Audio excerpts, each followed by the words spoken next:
የዛሬ ታሪካችን ቀጣይ የክፍል 1 ሲሆን በክፍል 1 እንዳየነው ዓለማችን በሚስጥራዊ የሆኑ በሮችና ጭራቆች ከተወረረች በኋላ የሰው ልጆች አዳኞች የተባሉ የተለዩ ኃይል በሰዎች ላይ በማስነሳት ደረጃቸው ከኤስ በጣም ጠንካራ ጀምሮ እስከ ኢ በጣም ደካማ በማለት ሰዎችን እንዲያድኑ ተዋጊዎች ተብለው ታወቁ።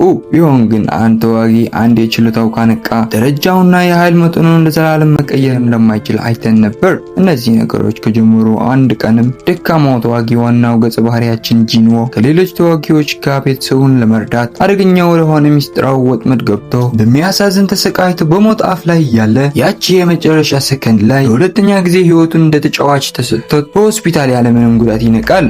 ይሄ ባለፈው እንዳየነው ሲሆን አሁን ደግሞ መጀመሪያ ላይ ጂንዎ ሁሉም ነገር ህልም እንደነበር ሲያስብ ይቆይና ያጣውን እግሩና እጆቹ ሙሉ በሙሉ ድነው ሲመለከት መስዊያው ላይ ምን እንደተፈጠረ ያሳስበዋል። በዚህ ጊዜ የተዋጊዎች ማህበር ስራ አስኪያጅ ጁና ካንግ የተባሉ ሰዎች በስነ ስርዓት ክፍል ውስጥ በመግባት 3 ቀናት ራሱን ስቶ እንደነበረ መርማሪዎቹ ወደ ቦታው ሲመለሱ ቤተ መቅደሱና ሐውልቶቹ መጥፋታቸው በማስረዳት ከዚህ አስፈሪ ዋሻ በህይወት የተረፉት በጣም ጥቂት ሰዎች አንዱ እሱ መሆኑን ያስረዱታል። በዚህ ጊዜ መርማሪው ጂንዎ ላይ ሁለተኛ መንቃት የተባለ ብርቅ የኃይል መጨመር ሳይከሰት እንዳልቀረ ይጠረጥራል። ነገር ግን የኃይል መለኪያ አስወጥተው የጂንዎ ኃይል ሲለኩት ኃይሉ ከተራ ሰው የማይበልጥ ሆነ ያገኙት እና ያለምንም መናገር ይወጣሉ። በዚህ ጊዜ ጂንዎ እሱ ብቻ ሊመለከተው የሚችል የሚንሳፈፍ ቨርቹዋል ስክሪን እየተመለከተ እህቱ ጂና ትመጣለች። እሷ ተጨንቃ ሁሉ ጊዜ ጂንዎ ከተዋጋ በኋላ በሆስፒታል ስለሚቀር በቁጣ እየተናገረችው ነበር። ጂንዎ ግን እሷን ሲመለከት ስለ ቪዲዮ ጌሞች የነገረችው ምክር በማስታወስ እሷን ካሰናበተ በኋላ የኖቲፊኬሽን ሳጥን ይከፍትና ጥንካሬው የሚያሳየው መልእክት ያገኛል። ጂንዎ መጀመሪያ ላይ ይሄ ኖቲፊኬሽን እንደ ቀልድ አይቶት አንድ ሰው ታሞ እንዴት ስፖርት ይሰራል ብሎ አልጋው ላይ ተጋድሞ መተኛቱን ይቀጥላል። ቢሆን ግን ልክ እኩል ሌሊት ሲል የሆስፒታሉ ክፍል ተቀይሮ እንደ ቅጣት ወደ አስፈሪ በረሃ ይወሰዳል። ጂንዎ ግራ ተጋብቶ አሁንም ሳይረዳው ከአሸዋ ውስጥ አንድ ግዙፍ አስፈሪ አባጨጎራ ሊበላው ሲያስሮጠው ጂንዎ በፍርሃት ለ4 ሰዓታት ያለ ህይወቱ ሲሮጠው ሰዓቱ ሲጨርስ በከፍተኛ ድካም አልጋው ላይ ይመለሳል። በቀጣይ ቀን ደግሞ ይህንን የተመለከተ ጂንዎ ከዚህ ቀን ጀምሮ የሲስተሙን በየቀኑ የሚሰጠው ትዕዛዝ ሳይሰለች ተቀብሎ ይሰራል። እስከ መቼ ድረስ ደካማ ልትሆን ብለህ ነው ጂንዎ? በቀጣይ ቀን ደግሞ የዕለታው ስፖርቱን እንደጨረሰ ጂንዎ ሲስተሙ እንደ ሽልማት ድካምን የሚያጠፋ መድኃኒት፣ የችሎታ ነጥቦችና ስጦታ ሰጥቶ ጥንካሬ ያሳየዋል። ጂንዎ ቀስ በቀስ በየቀኑ እየሰራ የደካማ ሰውነቱ ተቀይሮ የጀማሪ ጡንቻ አስወጥቶ እንመለከታለን። አንድ ቀንም ከነዚህ ስፖርት የሚሰራበት ቀናት ደግሞ ጂንዎ ከሽልማት ሳጥኑ ውስጥ አንድ ሚስጥራዊ ቁልፍ ያገኝና ሲስተሙን በአቅራቢያ ባለው የባቡር ጣቢያ ልዩ የሆነ ዋሻ እንደሚከፍት ይነግረዋል። ጂንዎ ሳይዘገይ ወዲያውኑ ሄዶ ቁልፉን ተጠቅሞ ሲገባ በሩ ወዲያውኑ ተዘግቶ ከውጭው ዓለም ይለየዋል። በዚህም ሲስተሙ ኖቲፊኬሽን ይለቅለትና የዋሻው አለቃ ሳይገድል ወይም የቴሌፖርት ድንጋይ ሳያገኝ መውጣት እንደማይችል ያሳውቀዋል። ከትንሽ ደቂቃ በኋላ ጂንዎ የተረተው ወደ ውስጥ ሲመራ ደካማ እያለ የሚያሸንፉት የነበሩ ጎብሊን የተባሉ በቀላል ያሸንፋቸውና ቀይ አይን ያለው አስፈሪ ተኩላ ከጨለማ ውስጥ ብቅ ብለው ወዲያውኑ በብረት አፉን እንደ መስተዋት ቢላው ይሰብረዋል። ጂንዎ በቀድሞ ጊዜው ቢሆን ኖሮ እንዲህ አይነት ደካማ ተኩላ እንኳን ጂንዎ ለሞት ያበቃው ነበር። አሁን ግን በአዲሱ ጥንካሬውና ፍጥነት ሰውነቱ በቀላሉ መቆጣጠር እንደሚችል በመገንዘብ ሲስተም ወዲያውኑ ቢላ በመሳብ ተኩላ ወደ 2 ይከፍለዋል። በዚህም ጂንዎ ወዲያውኑ ጥንካሬው እያደገ መሆኑን ሲገነዘብ በመቀጠል 10 ይሁን 20 ቢመጡትም ሰይፉን ተጠቅሞ ተኩላዎቹ ለ2 እየሰነጠቃቸው ነበር።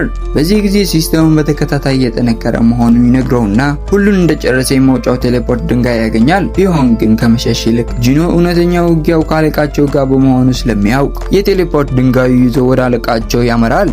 በዚህም ጂንዎ ወደ ዋሻው ጥልቅ እንደገባ የዋሻው አለቃ ግዙፍ እባብ በፍጥነት መጥቶት ጂንዎ ሳይደናገጥ ሰይፍ ይዞ ሲወረወር በእባቡ ውጭኛው ወፍራም ቅርፊት ይሰበራል። እባቡን በከፍተኛ ኃይል እየተመላለሰ ሊበላው ሲሞክር ጂንዎን ባለው አቅም ቢሞክርም እባቡ ግን አናዘር ለቨል ነበር። በዚህ ጊዜ ጂንዎ ሁሉ ጊዜ ደካማ ተብሎ የተናቀበትና ይህ እንኳን ሊያሸንፍ ያልቻለ እንዴት የቤተ መቅደሱ ንጉስ እንደሚያሸንፈው እየተጨነቀ በንዴት ደግሞ የእባቡ ድክመት መገንዘብ ይጀምራል። በዚህም ጂንዎ የተሰበረው ሰይፍ ጥሎ በባለ እጁ ከፍተኛ ቁጭትና ቁርጠኝነት ወደ እባቡ ጀርባ ይዘላል።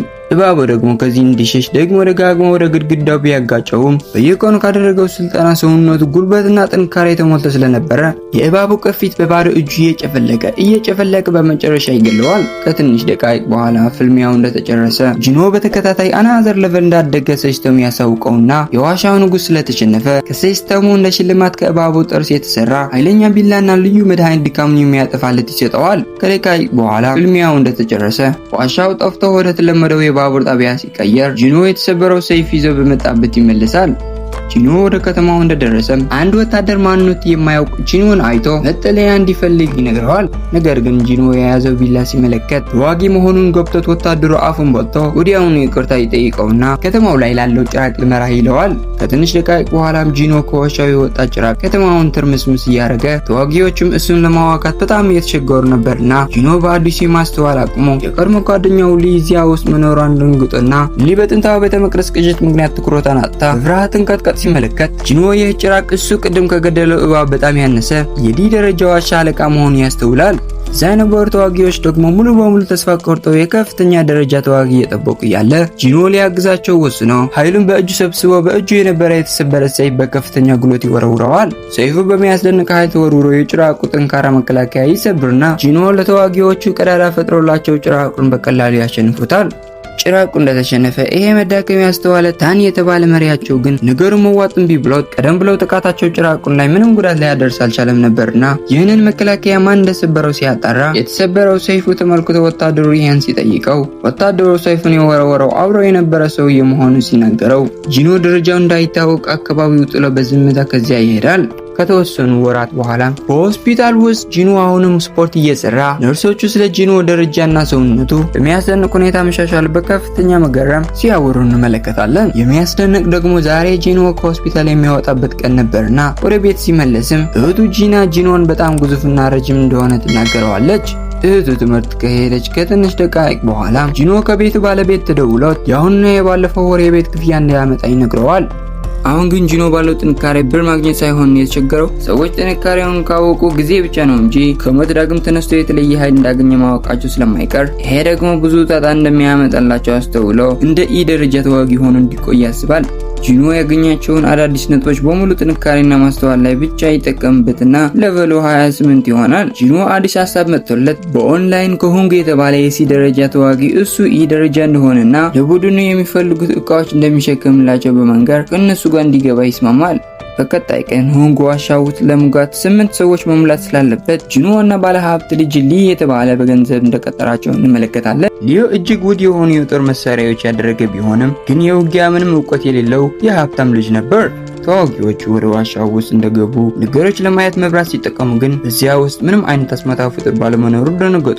አብዛኞቹ ዋሻዎች በብርሃን ድንጋዮች የበሩ ቢሆንም ይህኛው ግን ሙሉ በሙሉ ጨለማ ነበርና እዚህም ጂኖ የቤተ መቅደስ ጨለማው አስታውሰው ውስጥ ተደብቀው ስላሉት አስፈሪ አስማታዊ ፍጥረታት ከሩቅ መስማት ጀምሮ ወዲያውኑ ፍጥረታቱ በጣሪያ ላይ እንዳሉ ይናገርና ቡድኑ ሆንግ እየመራቸው በሙሉ ኃይላቸው ማጥቃት ይጀምራሉ። በዚህም ጂኖ ሲ ደረጃ የሆነው መሪያቸውና ጓደኞቹ ጠንካራ የጎን ስራ እንዳላቸው ይገነዘባል። ቢሆንም ግን ጂኖ አሁንም በእነሱ በኩል ደስ የማይል ውስጣዊ ስሜት ቢኖረውም አሁንም በድብቅ ጀርባቸው እየጠበቃቸው ነበር። ብዙም ሳይቆይ ውጊያው ያበቃና የዋሻው አለቃ እስኪያገኙት ድረስ ግን መንገዳቸው ይቀጥላሉ። ከብዙ ጉዞ በኋላም እጅግ በጣም ብዙ የማና ክርስቲያኖች ያሉበት ትልቅ ክፍት ቦታ ያገኙና ንጉሱ ሸረሪት ከመከፈታቸው በፊት የማና ክርስቲያኖች ወደ ውጭ ማውጣት ነበረባቸው። እድል ሆነ ሸረሪቱ ተኝቶ ነበርና ከየት እንደመጣለት ሀሳቡ የማይታወቅ ሆንግ ሊና ጂኖ እቃዎች እስኪያመጡ ድረስ እዚያ እንዲቆዩ ትዕዛዝ ይሰጣቸዋል። እነሱ ሲወጡ ግን ሩቅ ሆንግ ምን ያህል ጨካኝ እንደሆነ እንደተረዳ አንዱ ከቡድኑ አባል መንገዱ በመዝጋት ጂኖ እና ሊ ይክዷቸዋል። ይህ ደግሞ ጂኖ ሲያስበውና እየተመለከታቸው ያስተዋለው ሲሆን ሶንግ የነገረው ስለ ወንጀለኛ ተዋጊዎችና ስለ አንድ ታጋይ ዋሻ ውስጥ ሲገባ ሁሉ ጊዜም አደጋዎች እንደሚከሰቱ ተረድቶ ከሚያምናቸው ጋር እንዲሄድ ያጠነቅቀው ያስታውሳል። በዚህ በፈረሰው የፈጠረው ድምጽ ደግሞ ግዙፍ ሸረሪት ሲነቃ ጂኖ ሊዮን እየጠበቀ ቢላውን ተጠቅሞ እግሮቹ ሊቆርጥ ቢሞክርም ሸረሪቱ ግን አናዘር ለቨር ሆነበት በድንገት ተመቶ እንደወደቀ ጂኖ ወዲያውኑ ድካሙን የሚያጠፋ መድኃኒት በመጠቀም ዘሎ ግንባሩ ቢለውም ስላልተሳካለት ወዲያውኑ እንደገና ፍጥነቱ ጨምሮ እንደዘለለ በንዴት ጭንቅላቱን ላይ ደጋግሞ እንደወጋው ጂኖ ጥንካሬ በተደጋጋሚ ሲያሳድግ ሸረሪቱ ሊቋቋመው ስላልቻለ ወዲያውኑ ይሸነፋል። ቢሆንም ግን ከትንሽ ደቂቃ በኋላ ጂኖ የዋሻው ንጉስ ያሸነፈ መስሎት ሳለ ሲስተሙ አሁንም 6 ከፊቱ ያሉ ሰዎች እንዲገድላቸው ሲነግረው ወዲያውኑ የካዷቸው የሆንግ ቡድን ተመልሰው ይመጣሉ።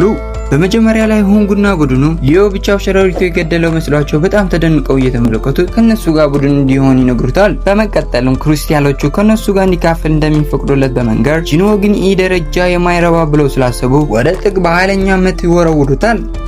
ከአሁን በፊት ጂኑ ሲስተሙ የሰጠው የሆነ ትዕዛዝ ካላደረገ ቅጣት ይሰጠው ነበር። አሁን ግን እነዚህ 6 ሰዎች እሱን ሊገሉ የመጡት አሁንን ካልገደላቸው ልቡ እንደሚያቋርጥ ይነግረዋል። በዚህም ጂኑ ራሱን መቅጣት ይጀምራል። ይሄ ዓለም የጠንካሮች መኖሪያ ብቻ እንደሆነና ስንት ውሸታሞች የሞሉባት ስትሆን ቃል የገባው ደካማነቱ እንደሚያጠፋ አስታውሰው እነሱን መጨረስ ግድ ሆነበት። ከሲስተሙ ኖቲፊኬሽን ይመጣውና ጂኑ ሲስተሙ እሱን ያጠናከረ ብቻ ሳይሆን በህይወቱም እንዲቆይ እንደሚፈልገው በመረዳት ይሄ ሲስተም ሊጠቀምብኝ ከፈለገ እኔም ለምን ተመልሼ አልጠቀምበትም በማለት ተረጋግቶ ይቆምና ጂኑ ለቡድኑ በዋሻዎች ውስጥ ደካሞች ብቻ እንደሚጠፉ እናንተ ራሳችሁ አስታውሳችሁኛልና ሁላችሁም ተዘጋጁ፣ ምክንያቱም አሁን የማሳያችሁ ላትቋቋሙ ትችላላችሁ ሲላቸው አንድ ከነሱ ጂኑ ያለው ቀልድ መስሎት እሱም እየቀለደ ወደሱ ይመጣና ጂኑ ቦታህን አትርሳ እንጂ አንተ እኮ ደካማ ነህ ሲለው ጂኑ ወዲያውኑ ቢላው በመያዝ ወዲያውኑ አንገቱን ይቆርጠዋል። በዚህም ጂኑ እነሱን የተፋለመ ሰዓት መግደል እንደማይፈልግ ይነግራቸዋል። ሁሉም ደግሞ በዚህ የጂኖ መቀየር በጣም ደንግጠው ጂኖ ደግሞ አሁን ደግሞ 5 ቀሩኝ ይላቸውና ሁሉም ፈርተው ሊገድሉት እንደተነሱ ወዲያውኑ ወዳሉበት አንድ በአንድ በመሄድ አንገታቸው እንዳላቸው አንድ ሆንጉን ይቀረዋል። ይሄ ሁሉ የተፈጠረ ግን እስካሁን ድረስ የተረሳው ሎይድ ግን አሁንም ተደንቆ እንደቆመ ነበር። በዚህ ጊዜ ሆንግ ጂኖ ትልቁ ስፓይደር እንደገደለው ጠርጥሮ ነበርና እስካሁን ድረስ እየተፋለመ ተዳክሟል በማለት ራሱን እንደ ብረት አጠንክሮ ተወርውሮ ቢገባውም ቢሆን ግን ጂኖ አሁንም ፍጥነቱን በመጠቀም እንደ አሻንጉሊት ወደ መሬት ያጋጨዋል። በዚህም ጂኖ ወደዚህ ዋሻ ሲገባ የነበረው ደካማ እንዳልሆነ ሲያረጋግጥለት ሆንግ ግን ዳግም የውሸት ቃሎች እየተናገረ ዳግም እየተነሳ ሳለ ጂኖ ሁለተኛ ሳያስብ በቢላው አንገቱን ይለዋል። ከትንሽ ደቂቃ በኋላም የዋሻው አለቃ ስለሞተ ቦታው ከመፍረሱ በፊት ይወጡና ከተዋጊዎች ማህበር የተላከች አንድ ሰራተኛ ነበረችና ጂኖና ሎይድ ብቻቸው ከዋሻ ሲወጡ ስትመለከታቸው ሎይድ ሲ ደረጃ ተዋጊ ስለሆነ ብቻው ኢ ደረጃ ጂኖን ጠብቆ ዋሻው ስላጸዳው ስታመሰግነው እንመለከታለን። እውነታው ግን እሷ ከሄደች በኋላ ሎይድ ጂኖን ህይወቱ ስላዳነው ያመሰግነውና ታሪካችን ይጨርሳል። እሺ ሰዎች ቀጣይ ክፍል እንሰራላችሁ። ቻናላችን ላይክ እና ሰብስክራይብ በማድረግ እንዲሁም በኮሜንት ላይ ቀጣይ ብላችሁ በመጻፍ ያበረታቱን። ይመቻችሁ።